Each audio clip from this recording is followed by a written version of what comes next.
I think one of you should do it. Okay. Okay. Okay, Nicole talked first, so she should go. Okay. And I'm Yeah, just so Nicole, okay. Well, hi, my name is Nicole Wingard, and we are here to share a little bit about American Logos, which is an international debate team traveling all across the world, getting to debate on a global platform. And we're just going to share our experiences and how it's impacted and affected our lives and careers years later. And the rest of the team will introduce themselves. My name is Noah Hines. I am the coach and program director, but the focus will be on these students here. I'll let them introduce themselves. Okay, my name is Isam Shan and I'm on the team this year. It's been fun. We traveled to Slovenia a couple days ago. We've just been touring around before the competition starts tomorrow. So my name is Andrew Wagner. I am having the pleasure of being on this team for the second year in a row. But I traditionally come from STOA, and I hear that we're marketing this to a STOA crowd. So I've been a STOA competitor since I was 12 years old. Before that, I was a timer when timers still existed in STOA. And I've really enjoyed my experience. I think World School is a great balance of philosophy and logic. And sometimes in STOA, even in Lincoln Douglas, you get so caught up in evidence debate that World School is a really great time to reflect on why ideas matter, how they affect people on a global scale. I noticed another thing that debaters like to do is only talk about America, even if the resolution doesn't specify America. So World School helps us look at it from a global perspective, from completely different cultures, and meet nice friends along the way while spreading American ideals. So I really enjoyed it. Hello, my name is Ethan. Like Andrew said, I also have a STOA background. I also was a timer when timers existed. I think one of the good things about American Logos, especially comparing that to STOA, is that I guess the international feel of things especially when you're not used to the American culture in a sense where you can't only be limited to using American examples, but also thinking about how the world as a whole actually looks at a certain topic, and especially because the other countries around the world also look at the topic in a different way. You also have to adapt that within your reasoning as well as your examples that you bring up. Yeah. Great. Yeah, we are all here in Slovenia. We've been exploring castles over the past few days and running around, but we are now in tournament prep mode, kind of getting ready with final touch-ups on cases and whatnot, but we're excited for the tournament days to come. All right. So in World School, this is what kind of debate is this? This is not your regular team policy. It's not Lincoln Douglas. What would a parent or a student who is looking to this, what would they expect to see when they walk into the room? Because this is not your normal 2-on-2, 1-on-1. What is this? What does this look like? So I can take this one. It is a mixture of a lot of different forms of debate. You're going to walk in the room and you see 3-on-3. So there are teams of 3 individuals, and each person gives a constructive speech. And during those constructive speeches, instead of there being a brief period for cross-examination once the speaker is finished, you get the opportunity to stand up and you can interrupt them, much like I think British Parliament or Parley. That's a form that you can do a similar thing to. And then one individual from the team will give one rebuttal speech on both sides. So it's a little bit of kind of like I'd said, a mixture of a lot of different forms of debate. Okay, now with the interruption, I know like within STOA and we do parliamentary debate, typically they will interrupt 2-3 times during a constructive speech during the unprotected time. In the World School debate, how often will they try to interrupt? Almost as often as they think they can. It is not uncommon for people to be standing up every 30 seconds while you're trying to talk. Usually there's some strategy in how you play that. So you want to ask questions while they're making their most effective and strongest point that they're going to base their case on, so you can try and plant that seed of doubt early.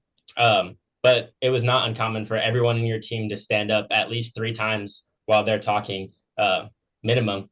But you're really only accepting, as the speaker, you're probably only accepting 2, maybe 3 points during your speech. 2 was kind of where you wanted to stay at. But yes, it's as often as you can ask questions as quickly as you can think of them.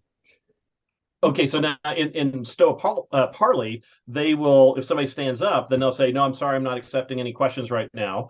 But if they're standing up, when I judged America, when I judged the World School, I would see sometimes 15 times they would try to do that. You don't have 15 times that you can say, "I'm sorry, I'm not taking any questions. I'm sorry, I'm not taking it." That takes up all your speaking time. So how do you say yes or no in something like this? The famous no. You don't even have to say no. You just do this and wave them off. So you don't have to interrupt your flow, your thought process. You just go away. I've seen a lot too in judging that sometimes it can almost become like comedic, like the way that you ask your questions or even the way you're accepting or rejecting your questions.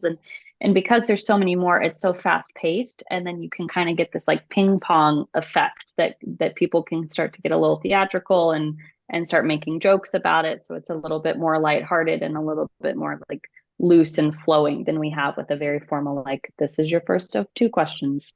It's just kind of a different approach to it.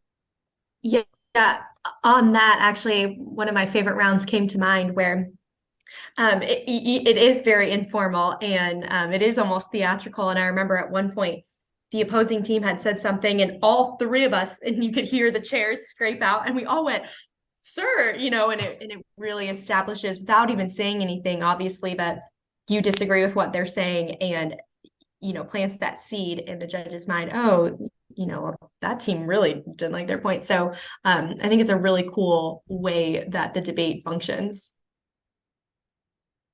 Now, with these competitions, one of the things I think somebody could explain here, there is the official team of the country, and then there's other teams that can come in, but that's only at certain tournaments. And so how would you explain that kind of thing? So there's the official team, and then there's American Logos, which I don't think is the official USA team, right? That's Yeah. correct. Yes. Yeah. Noah, you want to explain that? Sure. So there are these tournaments which are generally considered open. You can have people attend them from, like, the Slovenian tournament. We've got a bunch of Slovenian students from different schools around the country. And a lot of this can build up to, in the league, what's the global tournament, and that's the official national teams from every country. There's only one USA team attending that. There's only one Slovenian team attending that. So we're allowed to join because it's pretty open for high schoolers, but we don't have that official USA title on us, which doesn't change anything for the tournament or our experience or our mission, but it's a difference that is maybe unique to the league and our organization. So there's American one Logos tournament could each year that we cannot attend, and that's Okay. the World Championships. And then every other World School tournament that happens during the year, American Logos can attend, domestically and internationally. Does American Logos ever hit Team USA at tournaments? Oh yes, all the time. They do. All the time they do, and they're fun. Okay, so American Logos is made up of NCFCA and STOA students for the most part, and both of those are Christian organizations. And so does World School follow like a Christian type of policy or resolutions, or what? I mean, you don't even call them resolutions; they're called motions. And so, is this like Christians from all over the world that are getting together, or how's that look? I can go if nobody else wants to take that. World Schools itself is not a Christian organization, and I think that's actually something that makes our team unique. Is when you're sitting around talking with all these people from across the world, you get to explain where you come from and the league that you participate in and things that you believe. But World School itself does not hold themselves to any kind of religious standard in their organization, and it makes it open for a lot of other people to join and come in as well. And you get to talk about your beliefs with people from all over the world and of all different ideologies. Yeah. Oh, sorry, go ahead. No, go ahead. Go ahead. Well, just to add to that too, I mean, what Jake had said, it's super cool to meet people from all different backgrounds and all different political beliefs and religious beliefs. Looking at it inside the motions that you have to debate, there's 3, you debate 3 impromptu, and then there's 3 prepared. They would be sometimes the craziest thing. I remember one tournament we debated the ethics of Pokemon Go when that was a whole thing, and I think some girl was on her phone and she got hurt or something when playing the game. And so they can be as random as that to anything relating to policy with the UN, with the IMF. I mean, it's really free range for whatever type of motion. I remember one of the most ironic rounds was a bunch of us Texans. It was Jeffrey Pister, myself, and one other person. We all debated to get rid of the Second Amendment against a Slovenian team that debated pro 2A. And so it really makes you think outside of the box and have to uniquely be able to look at arguments and ideas in order to debate them. Some of the motions are actually more on the side of anti-Christian, as if I remember correctly. In Olomouc, there was one on, this house regrets traditional family values.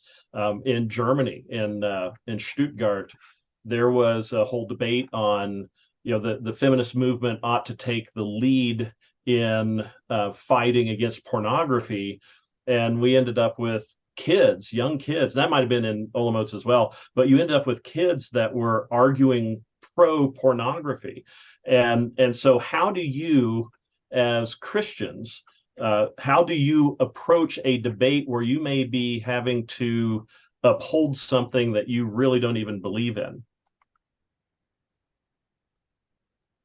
I can go first on this one. I'm trying to recall, because actually that rings a bell. I wasn't in Stuttgart, but Olomouc was Croatia, I think. And no, it's Czech Republic. Czech Republic. Yes. Nicole, you and I debated this one together. Did we debate this one together? Yeah. Okay. Maybe you want to take the reins on this, because my memory is not serving me super well, but I do remember that that was a big part of our prep, was how are we going to approach this in a way that we're comfortable and upholds who we are as people and what we advocate for. Right. It was in the Czech Republic. I think it was my first tournament ever. And it was you, me, and Sam. And we had the feminist movement it was related to pornography, but I couldn't remember exactly what the wording was. But it was on to the point where we had to we essentially talk about upholding, why this would be good for the feminist movement, why they should use pornography as a tool in their arsenal. And for me, I think of it this way: the world around us not everybody agrees with what you agree with. Not everybody thinks the way that you think. And the best way to have a conversation and have open dialogue with someone and to understand where they come from is to understand why they think in a certain way. There's no better way to understand an argument than to argue for that side in a platform where, you're not actually being held to that standard. Everybody knows you don't actually have to believe that point, but you at least put on a good argument for it. For me, as a Christian, I would say, I never felt like I had to compromise my ethics as a Christian to argue this motion. It never felt that way. And if it ever did feel that way, I would have, spoken up and said, I'm not really comfortable with that. And that's totally okay within our organization if it comes to that extreme. I would say it really doesn't. And I would say you can argue a topic like this and have a comfortable debate in a platform where you're heard without compromising your ethics and what you believe. So it's really all just kind of, talk with your teammates, figure out what's comfortable and how you want to approach the motion, how you want to argue and debate. And at the end of the day, it's just a debate round between high school kids. It's not gonna, corrupt your whole soul to argue this motion. And it's a good time it's a learning experience for you. I just want to add 2 quick things on this because I think it's really important. The first is this is why American Logos exists. So we exist because there's a real lack in the World School Debate community of Christian representation of American people who hold Christian beliefs and Christian values. The background of my conversation is brought to you by the baby, so sorry about that. So this is why we started the organization. It's why we exist. We're a Christian organization. We make we don't hide that, you know, when we're in these communities. We try really hard to make this out front in what we're doing.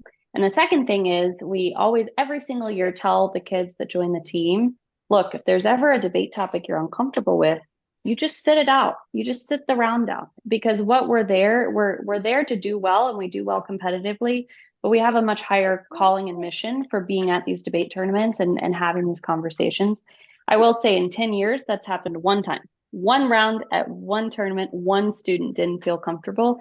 Typically, the motions are open-ended, and you actually have this great opportunity to say, look, like, you might have been expecting me to come up here and say pornography is great and it's feminist and we should all go for it. But actually, I'm going to explain to you how pornography is super damaging to women. And so the real feminist perspective here is to get rid of it because it's not good for women. Sasha doesn't like it either.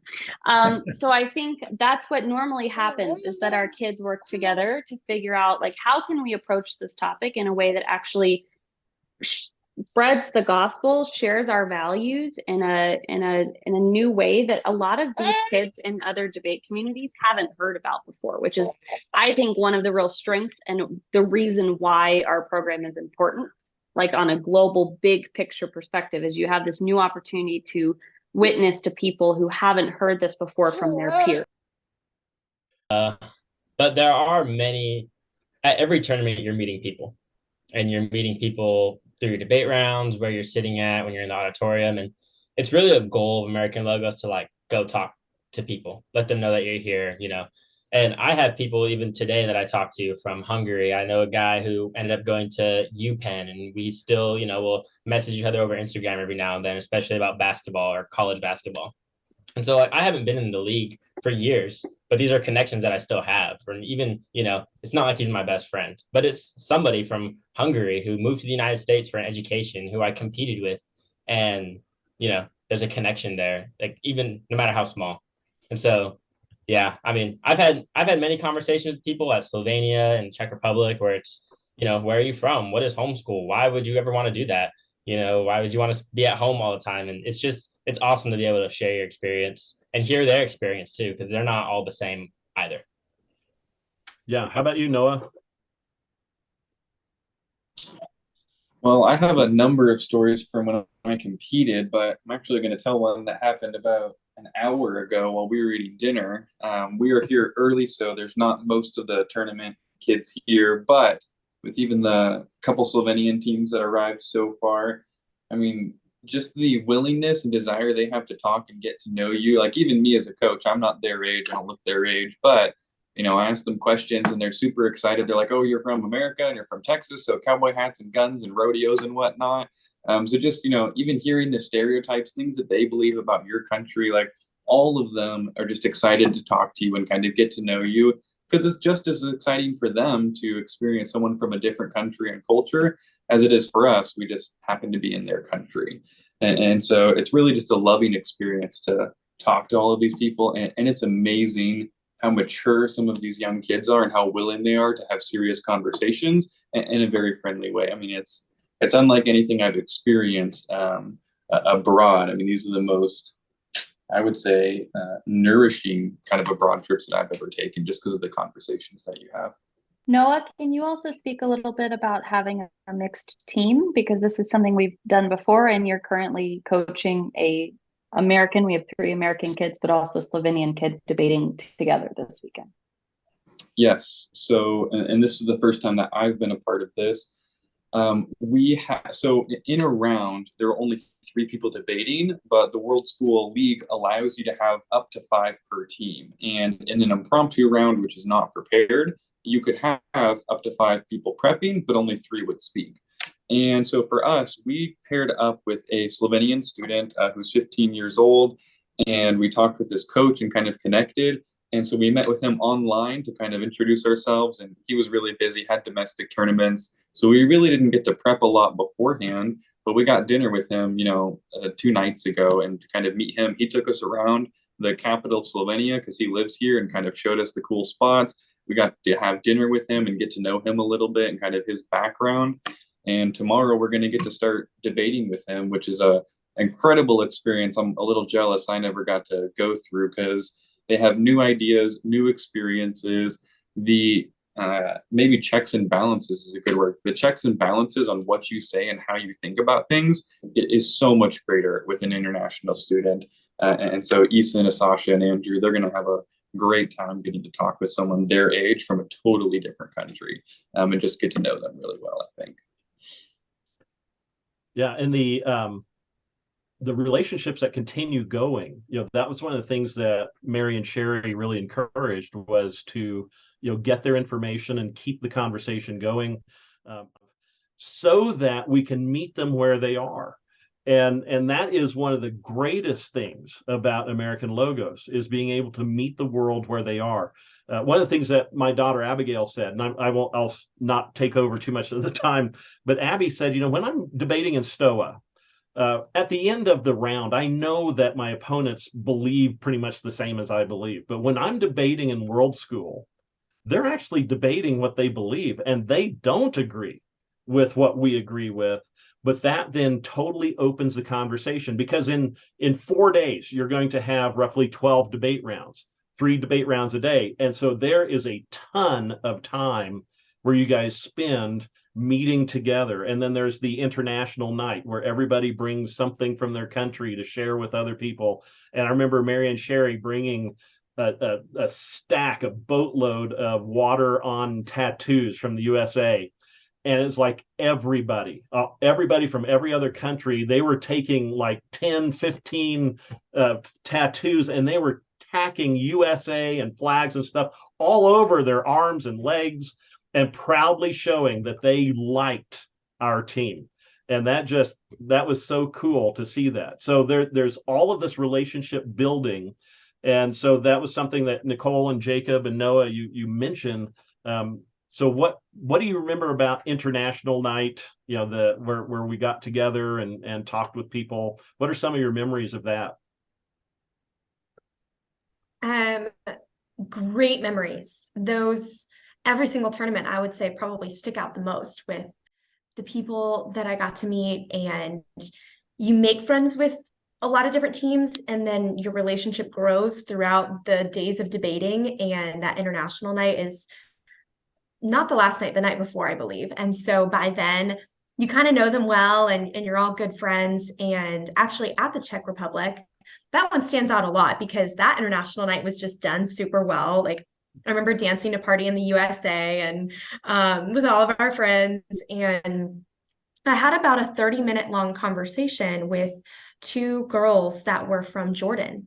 And we had just debated, I'm an NCFCA girl, not a STOA girl, but we had just debated a Middle East policy for a whole year. And so I had a lot of conceptions about the Middle East and Islam. And just talking to them, I really felt like I expanded my worldview tenfold just in that 30-minute conversation, because they were girls my age that were having these experiences that I'd only ever read about or researched about, and actually were living the lives of people that I had knowledge of, but had never actually met someone from the Middle East.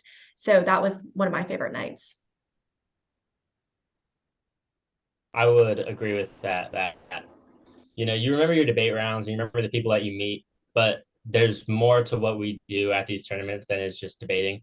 And, it's even something as small as people from other countries bringing what their traditional snack would be. Like, yeah, we probably have gas station candy bars, but they have this, and this is really good to them, and they like it, and they want you to try it, and it will change your world. And I think that's, I have so many examples of the Czech Republic where you're talking with people from all over the world and trying their food and asking where it comes from, what's in it, how do you do this? Small conversations that have nothing to do with debate, but grow your understanding as a person, and expand your worldview is just you don't get that anywhere else. It's unmatched. Can I put in? So I'm Greg Remke. I do some of the economic analysis of the topics, and I've been involved with American Logos. And as an economist, one of the things I promote is international trade, is migration, is travel. And one of the reasons is, we learn so much, right? When you go to Trader Joe's and there's food from other countries, you learn a little bit about that country when you read about that food or taste it. And similarly, when you travel, or like with the STOA topic on US European country policy, my advice to every STOA club was find a European, find somebody who actually lived in Europe or was born in Europe. They will give you a different impression than you're going to get from the news or books or whatever. But you're doing that firsthand, and you're getting a glimpse of just a week in another country, and you can see how beneficial that is. And that's why we want more international trade. We want more international investment. We want more travel and migration. I mean, the easiest place to find a lot of information is either our Facebook page, because you can see stories, you can see pictures, like that's going to be a lot more concrete. But our website, which is just americanlogos.weebly.com, will give you some official information. And you can kind of look at, we've got that stat on there, 40 countries that we talked to. So you'll just get a little bit more about our story and our background. We're back in our normal groove, I think, from now on, which is 2 international tournaments in a season and 1 domestic tournament. And oftentimes we go to more than that, but you're only required to kind of go to 2 international, 1 domestic. So that's what you can expect. And, flights are something that you have to get and sort of travel and get yourself there. Often parents go. I know you mentioned that, Mr. Vaughn. And one of my first tournaments, my mom came with me and we traveled all around Germany, rented a car, drove on the Autobahn, just kind of went around waiting for the tournament to start.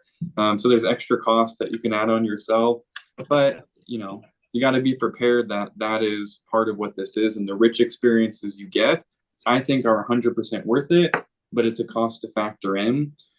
One thing that's not always mentioned is, in a certain sense, it can only cost you time. I mean, we have had students before who entirely pay their way through personal fundraising. They do things like fundraising at a Chick-fil-A sponsorship program. They ask friends and family and people through their networks. And one student that I know of paid for pretty much every cent entirely through that, like all of his travel, all the registration. So it sort of comes down to, are you willing to do something like that if you don't have the cash readily available? So there's really options for you, but it is an expense that I think is totally worth it. It's worth mentioning too that the registration is a little differently. So when you go to a tournament in Europe, you pay 1 registration fee, but that also includes your lodging and your food for like 4 nights, 5 days typically. And it's extremely affordable because they're staying in student housing or hostels, or like local hotels that are giving them discounted rates. So the actual tournament registration fee is similar to what you would pay at a STOA or NCFCA tournament, but you're not also having to get a hotel room, and you're not also having to buy all your meals separately. It's all one price. So we used to tell people to budget about $1,500 per international trip. That's fluctuating like crazy right now because the airline prices are going way up and then way down and then way up and then way down. So I think it kind of depends. And then our domestic tournament that we typically go to is in Houston, Texas. So in that case, we stay in an Airbnb. We have kind of a more traditional tournament experience. But when we go abroad, you're staying at one place with the rest of the tournament. So all the other kids at the tournament are all in one place, which, as you can imagine, makes it really fun because you have all this downtime where you get to hang out together, and spend time together socially, informally. And so it's all wrapped up into one kind of almost like a retreat experience that everyone's experiencing together. So it's kind of a different model of how tournaments and the lodging and the food related to those tournaments happen that they have in Europe. And I want to also mention, just if people are interested, we go to European tournaments because it's more affordable. But World School Debate is truly like a global debate form.